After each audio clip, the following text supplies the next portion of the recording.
வணக்கம் மக்களே. இன்றைக்கி என்னோடய குக்கிங் சீரீஸில் நம்ம பார்க்க போகிறது கோவில் புளியோதரை. ஆரம்பிக்கலாமா? எங்கள் வீட்டோட புளிக்காய்ச்சல் ரெசிபியோட இன்க்ரீடியன்ட்ஸை பார்த்துடலாம்.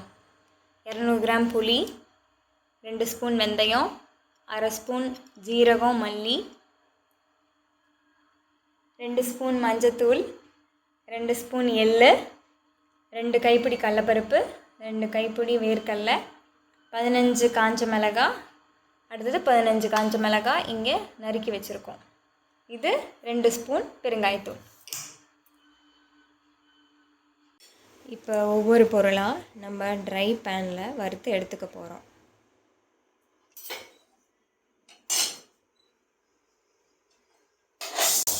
மெரூன் கலரில்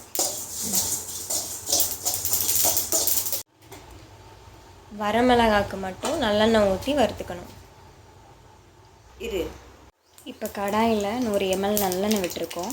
அதில் கடுகு, இப்போ அடுத்த கடலப்பருப்பு, வேர்க்கடலை, மிளகாய், பெருங்காயத்தூள், கருவேப்பிலை இதெல்லாம் தாளிப்பு கொடுக்கணும்.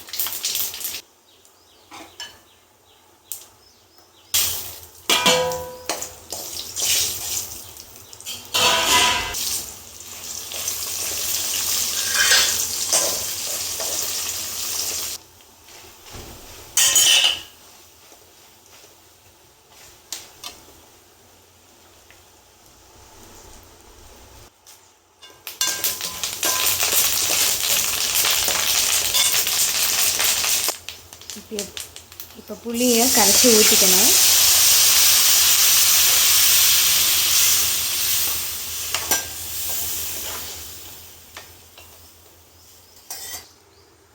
மூணு கைப்பிடி உப்பு போட்டுக்கோங்க. இப்போ இந்த புளியோட பச்சை வாசனை போனதுக்கப்புறம் இப்போ இந்த பொருட்கள்லாம் நம்ம பொடிச்சு சேர்த்துக்க போகிறோம்.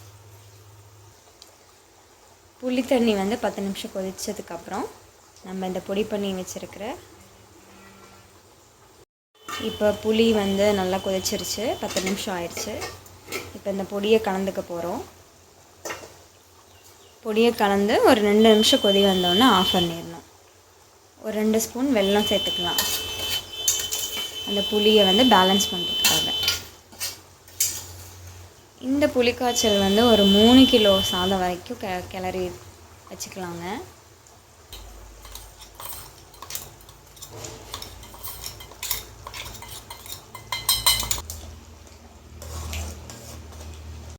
சூப்பரான கோயில் ஸ்டைலில் புளியோதரை ரெடி ஆயிடுச்சுங்க. இது எங்கள் வீட்டில் எல்லாருக்கும் ரொம்ப பிடிக்கும். எங்கள் அம்மா கையில் செஞ்சு தான் எடுத்துகிட்டு போவாங்க. நீங்களும் செஞ்சு பார்த்துட்டு எப்படி இருக்குன்னு சொல்லுங்கள். இந்த கோவில் புளியோதரைக்கு எனக்கு கருப்பு உளுந்து துவையல் தான் ரொம்ப பிடிக்கும். அதை இப்போ டக்குன்னு பார்த்துடலாம். பேனில் 1 ஸ்பூன் நல்லெண்ணெய் விட்டு மிளகாய், கருப்பு உளுந்து, கடலப்பருப்பு வறுத்துக்கோங்க. அதில் ஒரு பிஞ்சு ஜீரகம், 2 மிளகு போட்டு வறுத்துக்கோங்க. அது கூட தேங்காய்,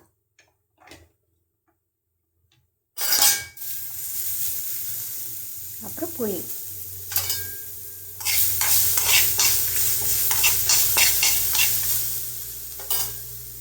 வறுத்துட்டு ஆறுனோன்னு மிக்ஸி ஜாரில் போட்டு அரைச்சிக்கலாம்.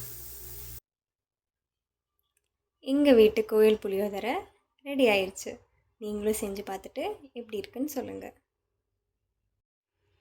புளியோதரை கருப்பு உளுந்து துவையல் சூப்பராக இருக்குங்க. செஞ்சு பார்த்துட்டு எப்படி இருக்குன்னு சொல்லுங்கள்.